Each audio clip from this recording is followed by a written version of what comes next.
বানালাম খুব মজার লাচ্ছা পরোটা। দেখো কি সুন্দর কষায় কষায় খুলে যাচ্ছে আর খেতেও খুব সুন্দর হয়েছে। এই লাচ্ছা পরোটা বানাতে আমি নিয়েছি 2 বাটির মতো ময়দা। তোমাদের যেমন লাগবে তেমনই নেবে ময়দা।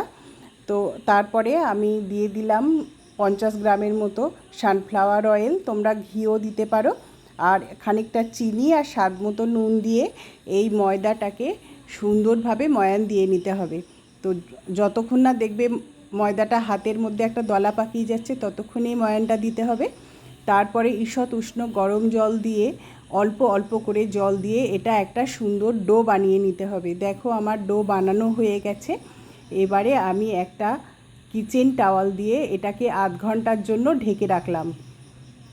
আমার আধ ঘন্টা হয়ে গেছে। এবার ময়দাটাকে আরও খানিকটা মেখে নিয়ে একটু বড় বড় সাইজের লেচি কেটে নেব। সাইজটা একটু বড়ই হবে, তবে তোমার লাচ্চার কোষাগুলো খুব সুন্দর হবে।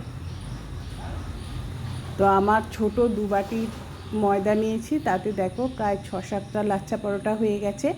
আমি এবারে এটাকে চাকিতে সুন্দর করে গোল করে বেলে নেব। এরপরে একটা ছুরির সাহায্যে একদম সরু সরু সরু সরু করে কেটে নেব।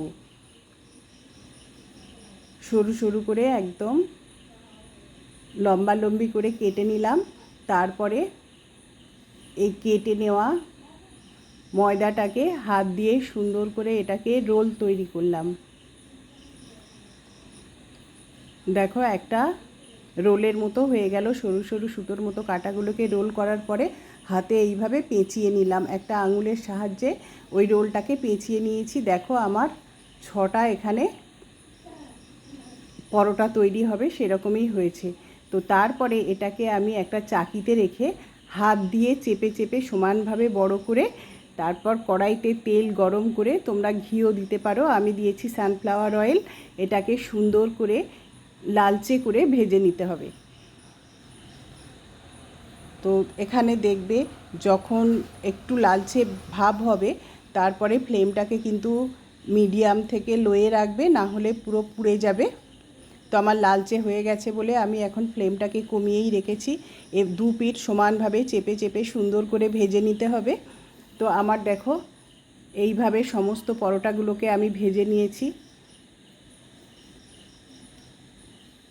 তো দেখো আমি তারপরে গরম অবস্থাতে হাত দিয়ে এটাকে একটু এইভাবে ভেঙে ভেঙে দিতে হবে। তো আমার ভিডিওটা দেখার জন্য থ্যাংক ইউ। আমার সঙ্গে থেকো, পাশে থেকো। নমস্কার।